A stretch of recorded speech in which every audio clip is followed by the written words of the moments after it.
حزقیل 46واں باب۔ خداوند خدا یوں فرماتا ہے کہ اندرونی صحن کا پھاٹک جس کا رخ مشرق کی طرف ہے کام کاج کے 6 دن بند رہے گا،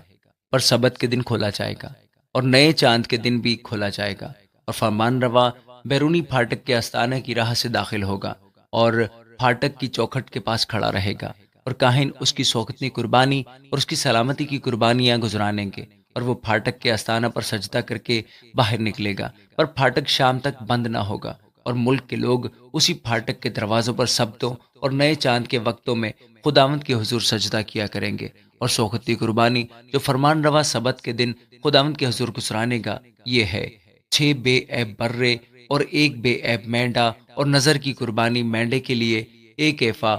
اور بروں کے لیے نظر کی قربانی اس کی توفیق کے مطابق، اور 1 ایفا کے لیے 1 ہین تیل، اور نئے چاند کے روز 1 بے عیب بچڑا اور 6 برے اور 1 مینڈا، سب کے سب بے عیب ہوں گے، اور وہ نظر کی قربانی تیار کرے گا، یعنی بچڑے کے لیے 1 ایفا اور مینڈے کے لیے 1 ایفا اور بروں کے لیے اس کی توفیق کے مطابق، اور ہر 1 ایفا کے لیے 1 ہین تیل۔ اور جب فرمان روا اندر آئے تو پھاٹک کے آستانہ کی راہ سے داخل ہوگا اور اسی راہ سے نکلے گا، لیکن جب ملک کے لوگ مقررہ عیدوں کے وقت خداوند کے حضور حاضر ہوں گے تو جو شمالی پھاٹک کی راہ سے سجدہ کرنے کو داخل ہوگا وہ جنوبی پھاٹک کی راہ سے باہر جائے گا، اور جو جنوبی پھاٹک کی راہ سے اندر آتا ہے وہ شمالی پھاٹک کی راہ سے باہر جائے گا۔ جس پھاٹک کی راہ سے وہ اندر آیا اس سے واپس نہ جائے گا، بلکہ سیدھا اپنے سامنے کے پھاٹک کی راہ سے نکل جائے گا، اور جب وہ اندر جائیں گے تو فرمان روا بھی ان کے درمیان ہو کر جائے گا، اور جب وہ باہر نکلیں گے تو سب اکٹھے جائیں گے، اور عیدوں اور مذہبی تہواروں کے وقت میں نظر کی قربانی بیل کے لیے 1 ایفا اور مینڈے کے لیے 1 ایفا ہوگی، اور برہ کے لیے اس کی توفیق کے مطابق، اور ہر 1 ایفا کے لیے 1 ہین تیل۔ اور جب فرمان روا رضا کی قربانی تیار کرے، یعنی سوختنی قربانی یا سلامتی کی قربانی خداوند کے حضور رضا کی قربانی کے طور پر لائے، تو وہ پھاٹک جس کا رخ مشرق کی طرف ہے اس کے لیے کھولا جائے گا، اور سبت کے دن کی طرح وہ اپنی سوختنی قربانی اور سلامتی کی قربانی گزرانے گا، تب وہ باہر نکل آئے گا، اور اس کے نکلنے کے بعد پھاٹک بند کیا جائے گا۔ تو ہر روز خداوند کے حضور پہلے سال کا 1 بے عیب برہ سوختنی قربانی کے لیے چڑھائے گا، تو ہر روز صبح چڑھائے گا،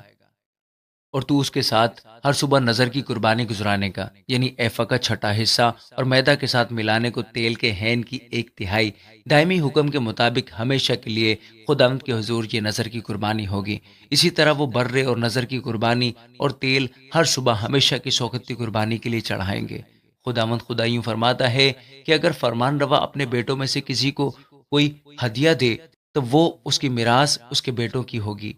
وہ ان کا موروثی مال ہے، پر اگر وہ اپنے غلاموں میں سے کسی کو اپنی میراث میں سے ہدیہ دے تو وہ آزادی کے سال تک اس کا ہوگا، اس کے بعد پھر فرمان روا کا ہو جائے گا، مگر اس کی میراث اس کے بیٹوں کے لیے ہوگی۔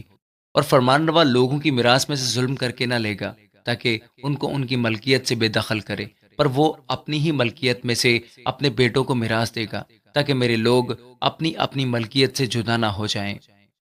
پھر وہ مجھے اس مدخل کی راہ سے جو پھاٹک کے پہلو میں تھا، کاہنوں کے مقدس حجروں میں جن کا رخ شمال کی طرف تھا، لایا، اور کیا دیکھتا ہوں کہ مغرب کی طرف پیچھے کچھ خالی جگہ ہے۔ تب اس نے مجھے فرمایا، دیکھ، یہ وہ جگہ ہے جس میں کاہن جرم کی قربانی اور خطا کی قربانی کو جوش دیں گے اور نظر کی قربانی پکائیں گے تاکہ ان کو بیرونی صحن میں لے جا کر لوگوں کی تقدیس کریں۔ پھر وہ مجھے بیرونی صحن میں لایا اور صحن کے چاروں کونوں کی طرف مجھے لے گیا، اور دیکھو صحن کے ہر ایک کونے میں ایک اور صحن تھا۔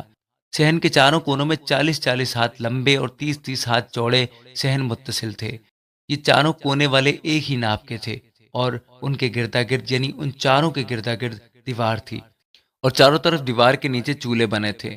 تب اس نے مجھے فرمایا کہ یہ چولہے ہیں جہاں ہیکل کے خادم لوگوں کے ذبیحے ابالیں گے۔ آمین۔